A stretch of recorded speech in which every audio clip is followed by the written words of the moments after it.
और ये सोफा साफ करो इसे। पता नहीं ठीक से करो मेरी मेकअप। मेरा भी पफ दे दो, 2 घंटे से बैठी हूं मैं। दो शीशा। सर एज पर रिक्वायरमेंट सब चीजें रेडी हैं, बस वो ईशानी मैडम आ जाए। मैडम आ जाए, पता नहीं कब आएगी। जाओ जाकर देख कर आओ। अरे सर जब वो आएंगे हमें पता चल जाएगा सर। पता नहीं कब आएगी, सबकी बैंड बजी पड़ी है। महारानी पता नहीं कहाँ रह गई है।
Hello Ishani ma'am. Makeup room ready है मेरा? हाँ मैम, जैसा आपको चाहिए बिल्कुल वैसा ही है, और आपका फेवरेट रूम फ्रेशनर भी है। और एक काम करो, डायरेक्टर को जाके बोल दो कि 2 से 3 घंटे तो लगते ही हैं, राइट? और मेरे मूड के ऊपर है कि मैं खुद ही रेडी होके सेट पे आ जाऊंगी, ठीक है? ठीक है मैम। चलो।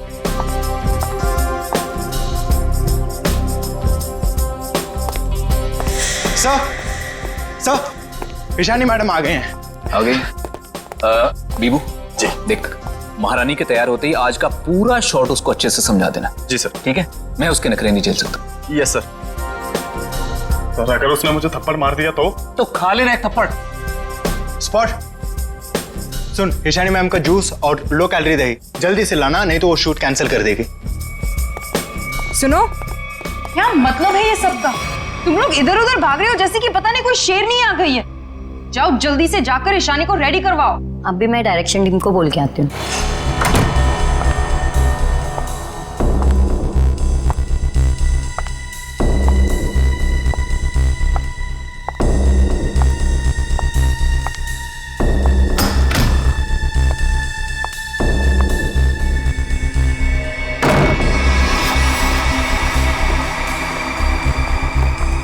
सर, माना कि ईशानी बहुत बड़ी स्टार है, लेकिन हम भी उसके नौकर नहीं है।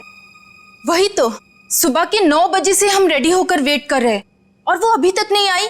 इतना वक्त हो गया, 3-4 बार टचअप हो चुका है। तो क्या करूं यार, एक तो विराट सर ने इस नकचड़ी को 1 साल का कॉन्ट्रैक्ट साइन करवा के मेरे सर पे दर्द करके रखा है, और ऊपर से तुम लोग मेरे सर पर चढ़ रहे हो।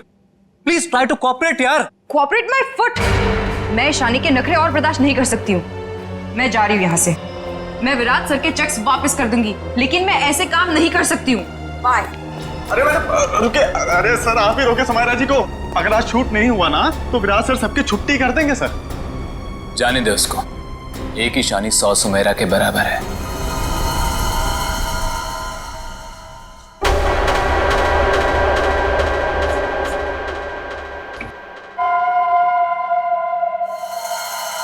बीबू बहुत देर होगी, देखना कहां पर है, बुला उसको। सर वो सैंडल उतार के मारेगी मेरे मुंह पे। लिख के ले लो, वो वापस नहीं आने वाली है। ईशानी के नखरे ही एक दिन उसे ले डूबेंगे। अरे तू जा, उसको बुला के ले। जा जा, अरे जाना। जा रहा हूं सर।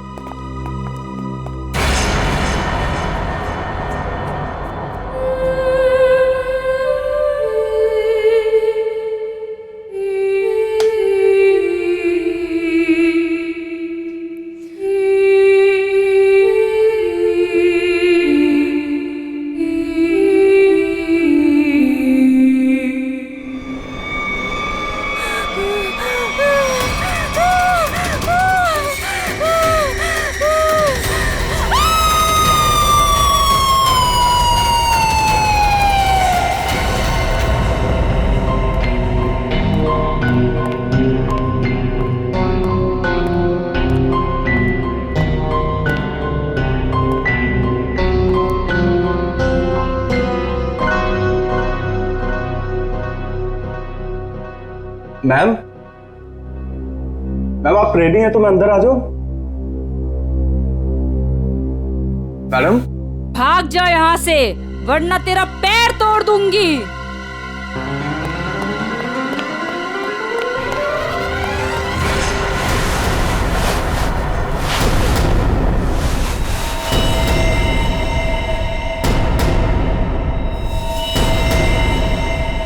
नहीं, उसने कहा भाग जा तो भागकर मेरे पास आ गया, अंदर जाने की हिम्मत नहीं की। उनके बिना बोले मैं अंदर कैसे जाता? आप नहीं जानते सर, गला दबा देती वो मेरा। 3 घंटे से वो तैयार हो रही है, यहाँ शूटिंग का टाइम निकला जा रहा है और तुझे अपने गले की पड़ी है। मैं देखता हूँ, चलकर चलो।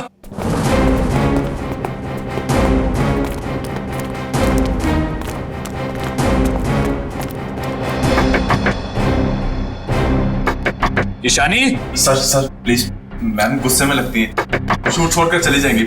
मैं तुम्हें कह रहा हूं चुप रहो। ईशानी दरवाजा खोलिए, अभी सब नहीं चलेगा, प्लीज दरवाजा खोलिए।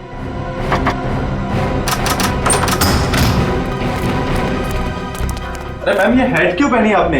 ये तो ब्रीफिंग में है ही नहीं। मैम ऐसे बैठे क्यों हैं? क्या अकड़ है इस औरत के अंदर। ईशानी जवाब दो, हमारी तरफ देखो। ईशानी, ईशानी।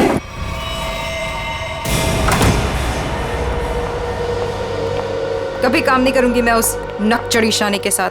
मैं भी किसी से कम नहीं हूँ। अरे इतना टेंशन क्यों ले रही हो तुम देखना, मैं तुम्हें इससे बड़ा काम दिलाऊंगा। मैं अभी मम्मी को फोन करके बता देती हूँ कि आज मैं लेट आऊंगी। ठीक है, तुम मम्मी को फोन कर लो, हम तुम्हारा अंदर इंतजार करते हैं। ठीक है, मैं अभी आती हूँ। ठीक है।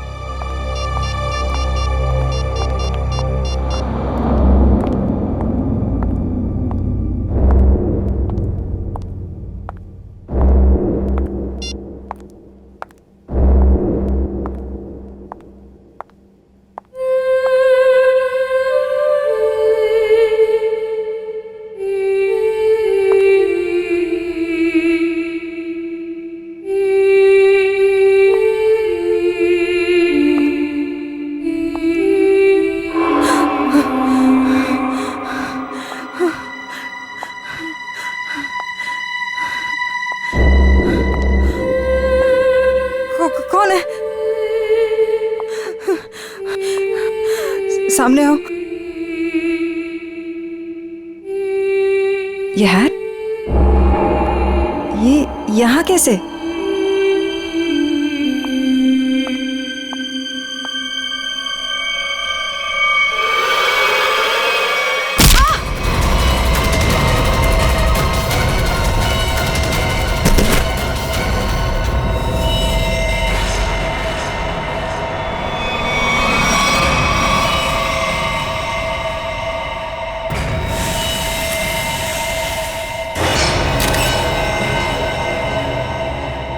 बड़ी बेरहमी से गला काट दिया। हाँ सर, ये अजीबोगरीब मेकअप और ये लाल रंग की हैट भी रखी। मारने के बाद इतना मेकअप करता है कातिल, ये लाल रंग का हैट, बड़ा अजीब केस है ये। सर ये मेकअप और सारा कुछ उस कातिल ने ही किया है। अच्छा, आखिरी बार कौन आया था ईशानी से मिलने? मैं गया था सर वहां पे, लेकिन उन्होंने अंदर से ही बोल दिया कि भाग जाओ वरना तुम्हारी टांगे तोड़ देंगे। टांगे तोड़ दूंगी? क्यों? सर एक्चुअली ईशानी अपनी मर्जी की मालकिन थी और वो अपनी मर्जी से ही शूटिंग पर आती थी। अगर गलती से भी उसको किसी ने कुछ बोल दिया तो कभी भी शूटिंग छोड़कर चली जाती थी। सर इसका मतलब काफी लोग होंगे जो ईशानी को नापसंद करते होंगे। ईशानी, क्या हो गया ईशानी को? किसने किया ये सब? आप कौन है आप? जी ये जो एड शूट हो रही थी ये मेरी एड है, मैं मालिक हूँ इस कंपनी का। ठीक है, इधर आइए थोड़ा। अच्छा बीबू, तुम वापस कितनी देर बाद आए थे प्रीतम और लोगों के साथ? सिर्फ कुछ सेकंड्स में, अगर कहें ज्यादा से ज्यादा बस 1 मिनट। 1 मिनट में? 1 मिनट में इतना सब कुछ किया? सर सर 1 सेकेंड,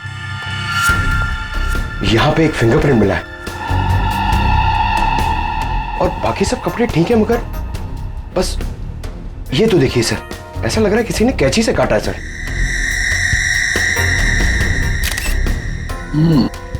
और सर यहाँ पे खून मिला है सर। कातिल पहले से ही कमरे में मौजूद था। सर हो सकता है बिहू ने जो आवाज सुनी वो ईशानी की हो ही ना। हो सकता है। क्या ईशानी से मिलने कोई आया था क्या? नहीं सर, और किसी को आते जाते नहीं देखा। सर कहीं ऐसा तो नहीं कि खूनी ईशानी के कमरे में पहले से ही छुपा हुआ था? एक्चुअली यही हुआ है। आदमी पहले से छुपा हुआ था, फिर वो खून करता है बेरहमी से, फिर इतना सारा मेकअप लगाता है, चेयर पे बैठाता है और लाल रंग की हैट पहनाता है। सब करने में टाइम तो गया ही होगा।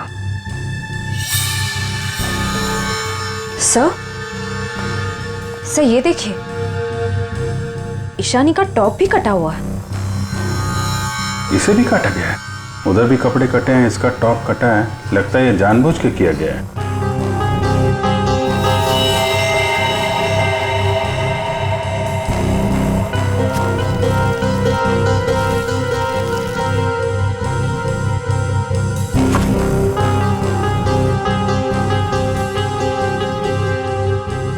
सर ये कॉटन सॉक्स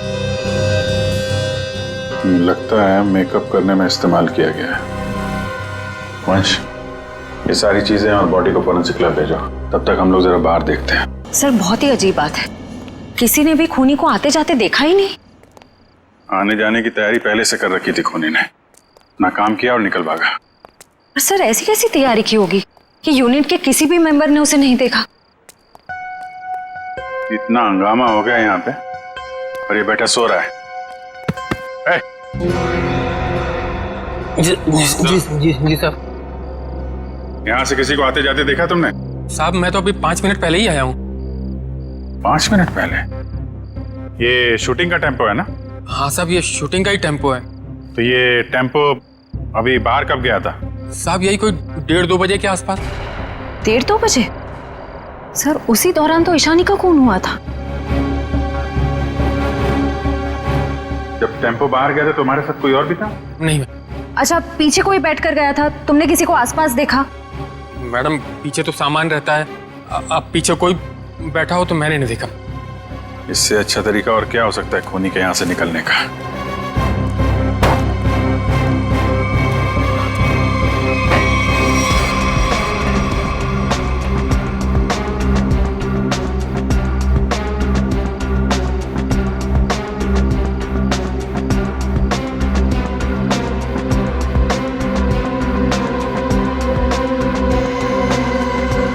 पीओपी का टुकड़ा ये यहाँ क्या कर रहा है? शूटिंग में तो कहीं भी धूल मिट्टी थी नहीं। ये मिट्टी का टुकड़ा कहाँ से आया? साहब इसमें तो प्रॉपर्टी का सामान रहता है।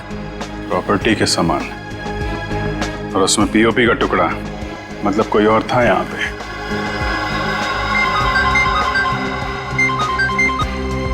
हेलो,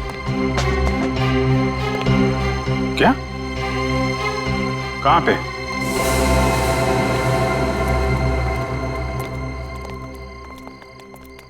आपने फोन किया था?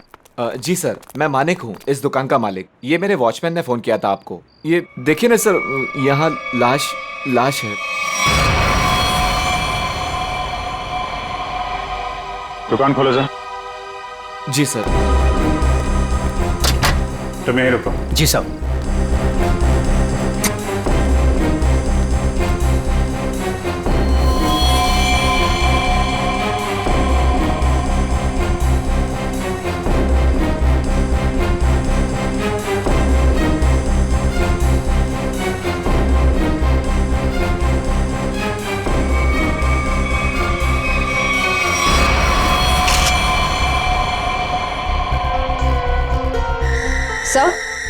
सर इसे भी बिल्कुल ईशानी की तरह मारा गया है। ये देखिए, किसी पतली धार वाली चीज से इसका गला काटा गया है।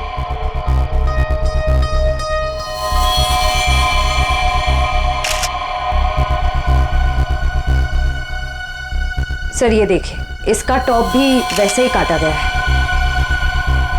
इसका मेकअप निकालो, देखो कौन है ये। Yes sir. ये लाश दुकान में आई कैसे? सर मुझे नहीं मालूम।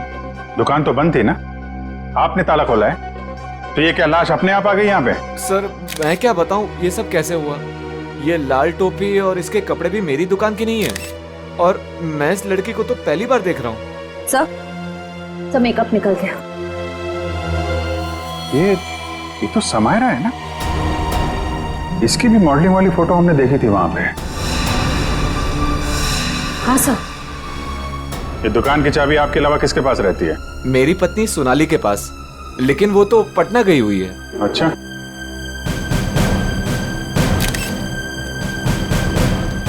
तुम्हारी ड्यूटी में एक आदमी यहाँ पे खून करता है, उसकी लाश को यहाँ दुकान में रख दिया। क्या कर रहे थे तुम?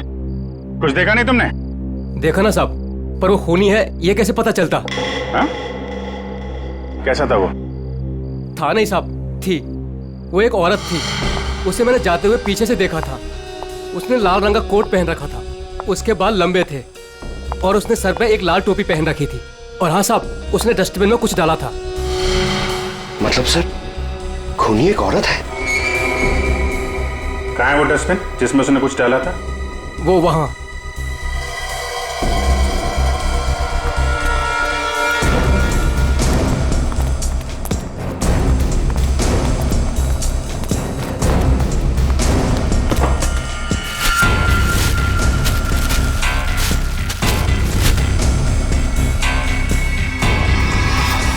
तो ये तो फिशिंग का सामान है, मछली पकड़ने का कांटा वाटा। सर ये तंगूस पे खून लगा है।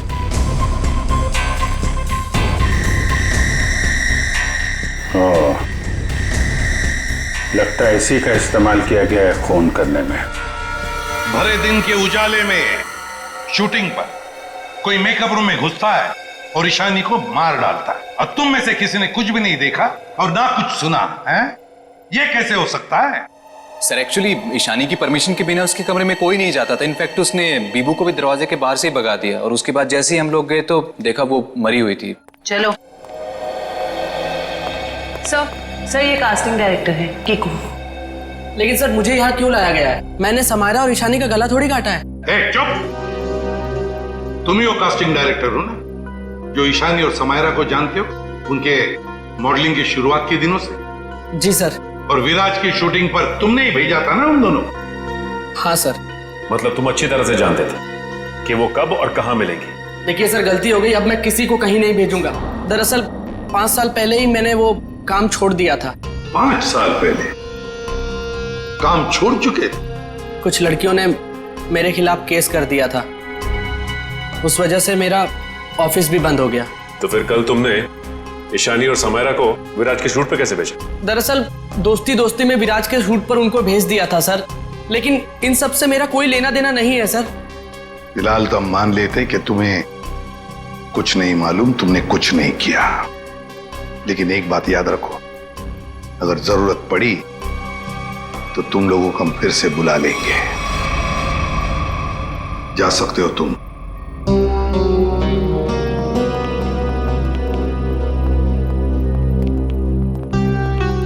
इन तीनों पे कड़ी नजर रखनी पड़ेगी। देखो वो कहां कहां जाते हैं, किस किस से मिलते हैं, क्या क्या करते हैं। सर लेकिन खूनी तो एक लड़की है ना? हाँ, खूनी तो लड़की है, लेकिन खून करने में किसी लड़के का भी तो इस्तेमाल हो सकता है। समायरा और ईशानी दोनों मॉडल्स थी, मॉडल। लाल टोपी, मारने के बाद सफेद रंग का अजीब मेकअप,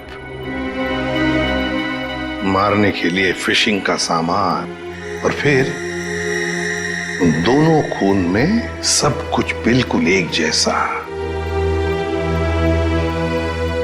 तो एक बात समझ में नहीं आई कि खूनी ने ये मछली पकड़ने का सामान क्यों इस्तेमाल किया खून करने के लिए? सर बहुत ही अजीब है ये खूनी, और एक ही दिन में 2 मॉडल्स को मार डाला इसने। पता लगाना पड़ेगा कि समायरा और ईशानी दोनों मॉडलिंग के अलावा और कुछ करते थे, या मॉडलिंग करने से पहले क्या करती थी। कहीं दोनों के बीच में कोई संबंध तो नहीं था, पता लगाना पड़ेगा।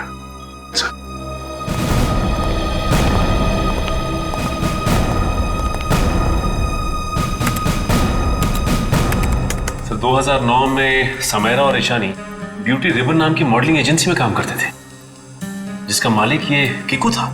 Kiku, casting director Kiku. इस कीकू के बंद पड़े ऑफिस में जाना पड़ेगा, देखना होगा शायद इसके बाकी मॉडल्स की भी जान को खतरा हो, और ये भी हो सकता है कि हमें उस औरत के बारे में कोई सुराग मिल जाए।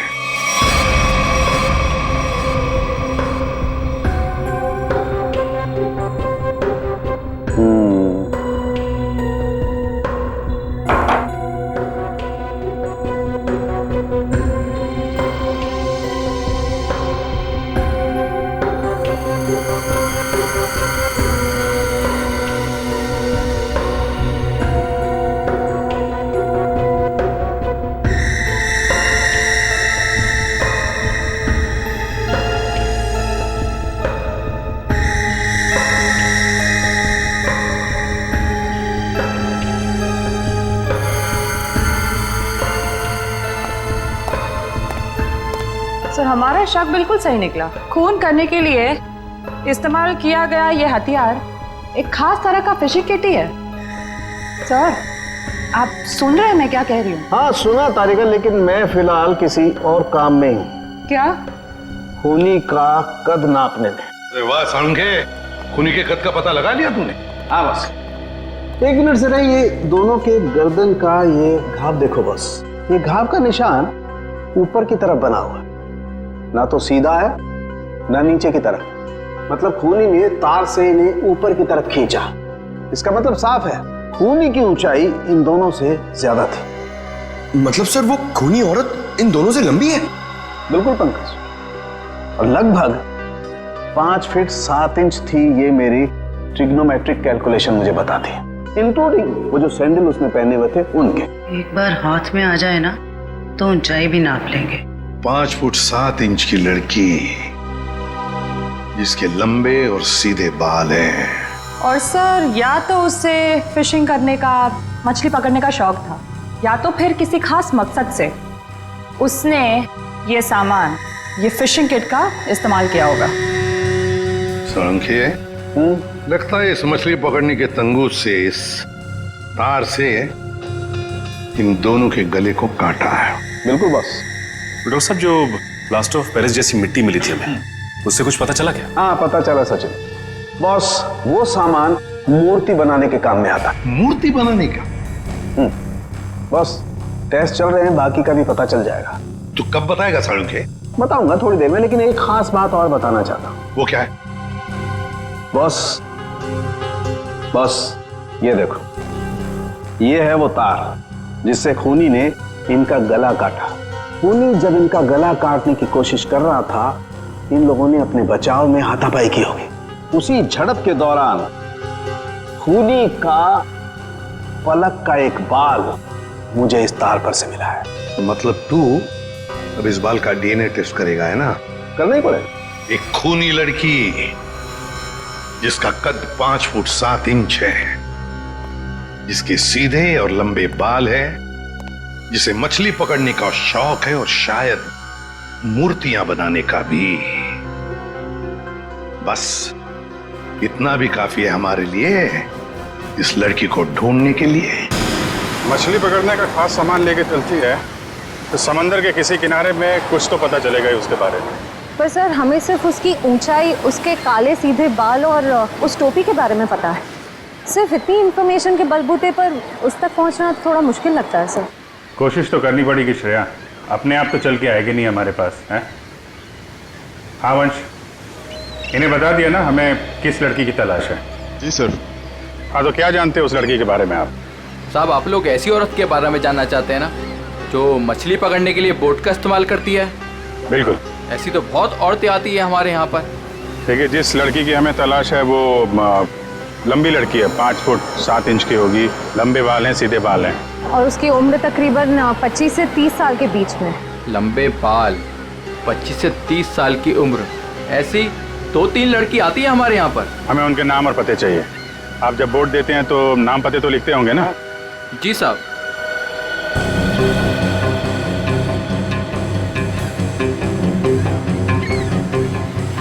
ये तीनों लड़की आती हैं 5-6 महीने से हमारे यहाँ पर अपने कुछ दोस्तों के साथ।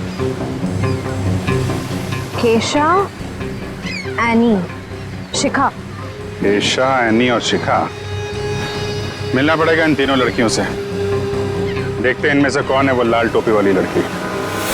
सर, कीकू जी ने टैक्स की चोरी की थी, और कुछ लड़कियों के पेमेंट ना देने की वजह से इनकी शिकायत की थी, इसीलिए ऑफिस बंद हो गया।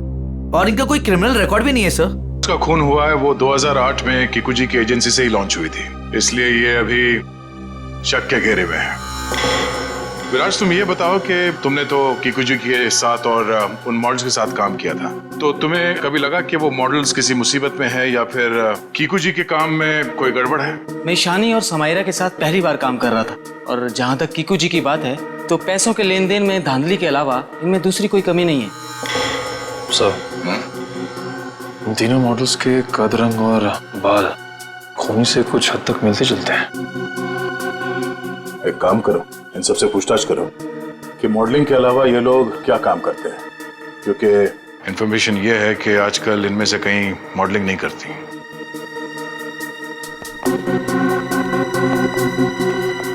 एनी, 2012 में आप मॉडलिंग छूट चुकी थी, हाँ। अब आप क्या करती हैं? अभी मैं एक फिशरी स्टोर चलाती हूँ। शिखा, राइट? जी। आप एक प्रिंट मॉडल है, ये तो हम जानते हैं। उसके अलावा क्या करती हैं? मैं कुछ भी नहीं करती। और आप क्या करती हैं केशा जी?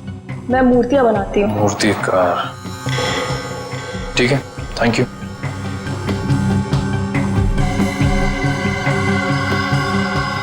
तो बिल्कुल खूनी की प्रोफाइल जैसा है। कंपनी का नाम रेड इंक। मेरा शक सही है, इस एजेंसी के मॉडल्स का ही कुछ राज है। सर, एनी, केशा और डॉली, इन तीनों के प्रोफाइल्स कुछ उन्हीं से मिलते जुलते हैं। सर, इनका संबंध मूर्तियां बनाने और फिशिंग से भी है। तो इनका प्रोफाइल पेशा दोनों शक के दायरे में है। एक काम करो, इन तीनों को ब्यूरो लेके चलो। सर, खूनी की लड़की ने जिस तरह के कपड़े पहने थे उस तरह के कपड़े आ गए सर। Very good. पंकज, इन तीनों के नंबर्स हैं ना हमारे पास? Yes sir. सेलफोन नंबर्स जरा ट्रेस करो, देखो जब उन दोनों लड़कियों के खून हुए तब ये तीनों कहां थी? Yes sir. जयवंती, सर। ले जाओ जी। आप तीनों मेरे साथ आइए। कहाँ? अभी बताती हूँ, आओ।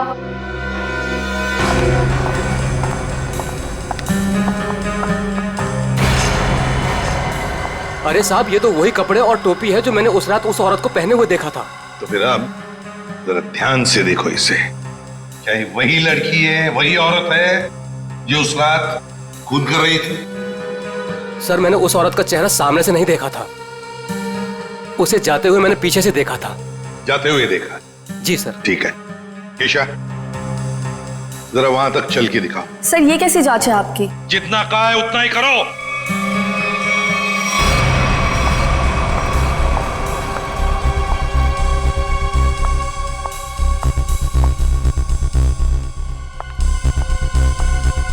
नहीं साहब। नहीं? नहीं। ठीक है, आप आइए मेरे साथ।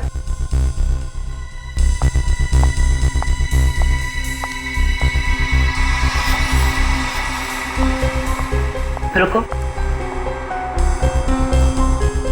वहां तक वॉक करके आओ।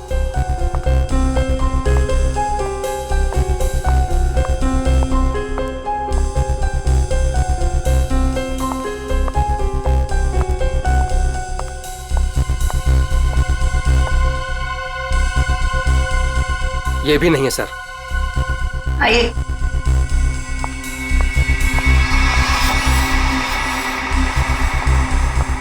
सर, इन्हें तो कपड़े काफी अच्छी तरह से फिट हो रहे हैं। हाँ, दिख रहा है। अब ऐनी जी जरा चल के भी दिखाइए।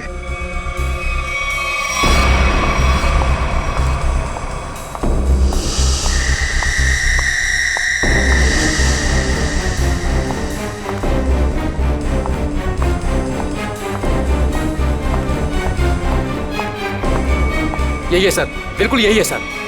क्या बक रहे हो?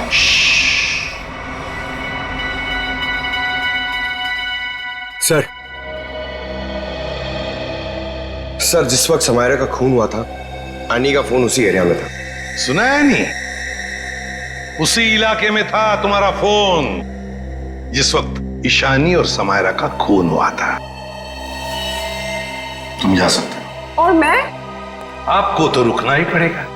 सर, मैं क्यों नहीं जा सकती? वो इसलिए कि खूनी की चाल और तुम्हारी चाल बिल्कुल वही है। और तो और सबसे बड़ी बात कि तुम्हारा फोन उसी इलाके में मिला जहां पर इन दोनों लड़कियों का खून हुआ। सर इन सब का क्या मतलब है? I mean, दो लोग एक जैसे दिख सकते हैं ना? और फिर वॉचमैन ने ऐसा तो नहीं कहा कि मेरा चेहरा खूनी के चेहरे से मिलता है। लेकिन जिस वक्त खून हुआ उस वक्त तुम्हारे मोबाइल की लोकेशन भी वही की बता रही है, और ये सब कुछ इत्तेफाक तो नहीं हो सकता। सर उस वक्त सैकड़ों लोग उस एरिया में थे, तो क्या सब खूनी है? बस बस, बहुत बोल दिया। बताओ क्यों किया खून ईशानी और समायरा का? सर आप मुझ पे दो खून का आरोप लगा रहे हो, मैंने कुछ नहीं किया ऐसा। अभी तो सिर्फ आरोप लगाया है, सजा मिलनी तो अभी बाकी है। सजा? जी सजा, खून की सजा फांसी। सर मैंने कुछ नहीं किया ऐसा, मैं बताती हूँ सर। बताओ। पर मेरी एक शर्त है। ये लो, इनकी एक शर्त भी है। चलो बताओ क्या शर्त है? सर मुझे 50 लाख रुपए चाहिए। 50 लाख रुपये? हाँ। चलो दे दिए। अरे लेकिन तुम पैसों का क्या करोगी? तुम्हें तो सजा होने वाली है। आप वो सब छोड़िए, मैं आपको बता रही हूँ ना, मैंने कुछ नहीं किया। सर मैं तो सिर्फ उसे जानती हूँ जो खूनी को जानता है। और वो है शिखा। शिखा? तुम इतने यकीन के साथ कैसे कह सकती हो? आप लोग पता कर सकते हैं ना? हाँ वो तो हम पता करेंगे। सर मेरे पैसे? पैसे? कौन से पैसे? सर अभी आपने बताया आप देंगे। कब? नहीं सर, मैंने तो कुछ नहीं सुना। कब कहा? सर ये सरासर धोखा है। नहीं नहीं नहीं नहीं यानी जी, हम कभी धोखा नहीं करते। हाँ धोखा जरूर करते हैं जब कोई कानून के साथ खिलवाड़ करता है, तब कभी कभी सीआईडी वाले धोखा देते हैं। ले जाओ इसे। सीआईडी फिर से? अब क्या कर दिया मैंने? आपने क्या किया है क्या नहीं ये तो हम पता लगा लेंगे, लेकिन आप एक नंबर के झूठे हैं ये पता चल चुका है। क्या मतलब है आपका? आपने कहा आप समायरा को नहीं जानते? 2009 में समायरा ने आपकी कंपनी रेडिंग के लिए मॉडलिंग की थी, सच है? रेडिंग? इसे कैसे ढूंढ लिया आपने? हमें पता चल चुका है। 2009 के रेडिंग के फोटोशूट कैंपेन में ईशानी और समायरा दोनों ने मॉडलिंग की थी, है ना? मैम ये कंपनी मेरे नाम पे तो थी, लेकिन मैं इस कंपनी का मामूली सा छोटा सा पार्टनर था। आप इस कंपनी के असली मालिक से क्यों नहीं पूछते? असली मालिक कौन है? चैताली। आप उससे क्यों नहीं पूछते? चैताली? इस केस में पहली बार ये नाम आया। कहाँ रहती है वो? ये नहीं हो सकता, ये नहीं हो सकता। अगर सीआईडी को सच का पता चल गया तो बहुत बुरा हाल होगा मेरा।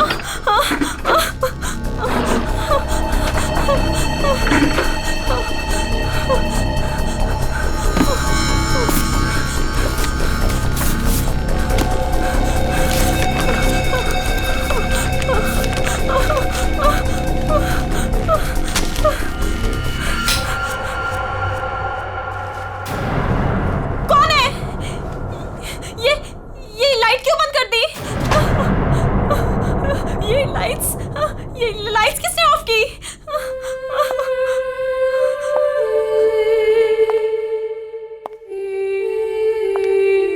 कौन है वहां? कौन है वहां?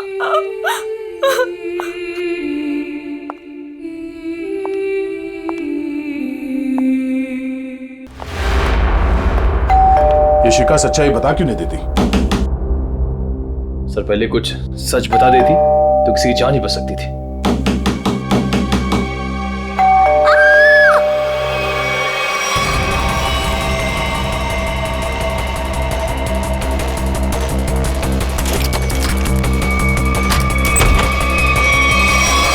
शिखा, शिखा, शिखा, बचाओ!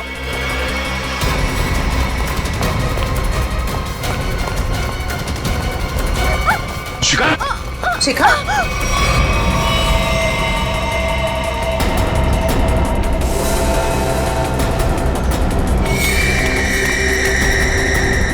नस कटी नहीं है। इशिता जल्दी एम्बुलेंस को बुलाओ, जल्दी। भाग गई, कोई बात नहीं, बच के जाएगी कहाँ? सर को जलाने की कोशिश भी की गई है। नो। शिखा,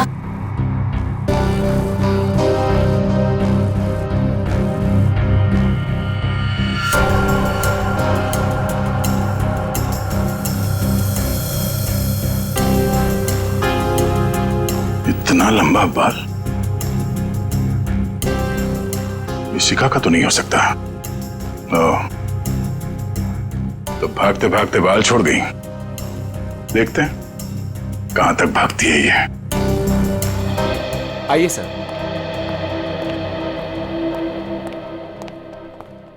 सर मैं यहां तब से नहीं आया जब से मेरी और चैताली की हिस्सेदारी वाली कंपनी बंद हुई है। पता नहीं है वो कहां है। घर की अच्छी तरह से तलाशी लो, देखो क्या मिलता है।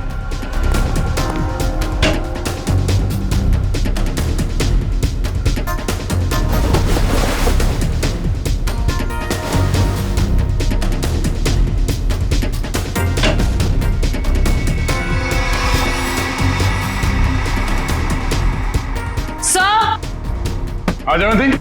सर ये देखिए।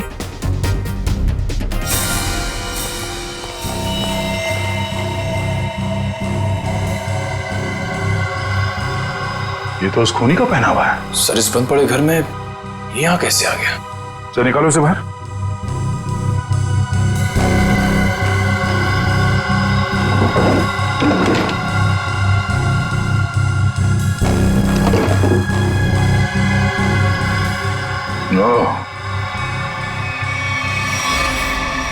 ये चक्कर है। सारंगे, शिखा के घर की खिड़की से हमें एक बाल मिला है, जरा मैच करके देख पलक के बाल से। ये रहा वो बाल सर, उस खूनी लड़की का बाल। बॉस, ये बाल हमारे किसी काम का नहीं, बेकार सबूत है। क्या मतलब? मतलब ये बॉस के खूनी के पलक का डीएनए रिपोर्ट आ चुका है। तो खूनी कोई लड़की नहीं, खूनी एक आदमी है। एक आदमी है जिसकी उम्र 40 से 45 साल। ये टोपी, लंबे बाल, सैंडल, ये सब धोखा है। तो मतलब खूनी कोई लड़की नहीं बल्कि लड़की की भेष में आदमी है। ऐसा क्यों किया उसने? लड़की के भेष में क्यों? खून करने के और भी आसान तरीके थे उसके पास। लगता है ये खूनी कोई सरफिरा है। खूनी कोई सरफिरा नहीं, शैतान दिमाग का आदमी है ये, शैतान दिमाग का। सोच समझ के सब कुछ कर रहा है ये। एक काम करते हैं, जितने भी लोगों पर शक है ना, सबको यहां बुला लो, सबका डीएनए टेस्ट करते हैं। आप बताते क्यों नहीं कि हम सब लोगों को यहाँ पर क्यों लेकर आए हैं? ऐसी जगह लाए कि हमारा कोई टेस्ट होने वाला है। और आप लोगों को हम सब पे शक है कि हमने खून किया है। लगता है हम सब बिना जुर्म के सजा भुगतने वाले हैं। बस बहुत हो गया। खूनी को ढूंढने का हमारे पास यही एक रास्ता है। और वैसे खूनी का बहुत ही खास सुराग मिला है हमें। डॉक्टर साहब बिल्कुल ठीक है। दरअसल क्या है, खूनी चाहे कितना भी होशियार हो, कितना भी चालबाज हो, कोई ना कोई क्लू हम लोगों के लिए छोड़ जाता है। और इस बार भी खूनी एक क्लू छोड़ गया है, और वो क्लू है पलक का एक बाल। देखिए, मैं ऑडिशंस लेता हूँ, लड़कियां सजती हैं, संवरती हैं, अपनी पलकों को भी सजाती हैं, तो इन सब से हमारा क्या लेना देना? तुम्हें बड़ा यकीन है कि खूनी एक लड़की ही है?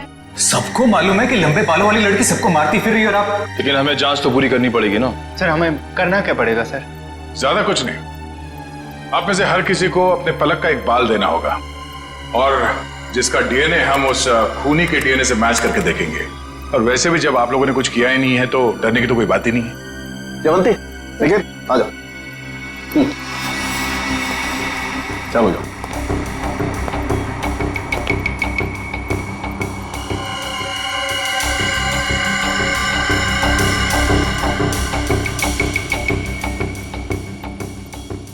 देखिए प्लीज, मेरी तबीयत ठीक नहीं लग रही, मुझे चक्कर आ रहे हैं, मुझसे ये सब नहीं होगा। अच्छा, तुम्हारी तबीयत भी अभी खराब होनी थी? सर आप इस जांच को बाद में भी कर सकते हैं। चलो प्रीतम, मैं तुम्हें हॉस्पिटल ले चलता हूँ, चलो। और चैताली किसी हॉस्पिटल में है क्या? निकल।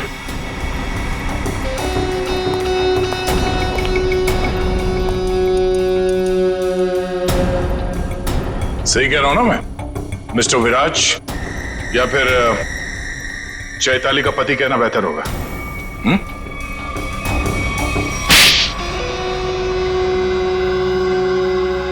चैताली कहाँ है बताओ। चैताली अब इस दुनिया में नहीं है, और जिनकी वजह से वो इस दुनिया में नहीं है, मैंने उन सबको, समायरा और ईशानी, उन दोनों को भी चैताली के पास पहुंचा दिया।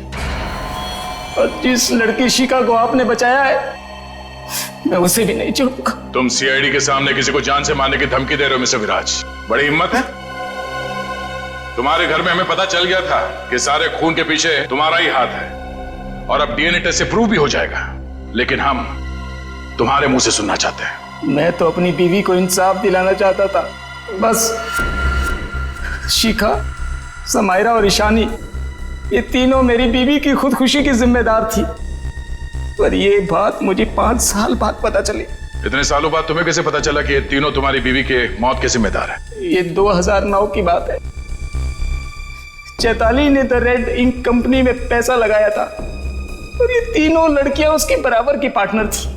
माणिक तो बस नाम का पार्टनर था इनके पीछे।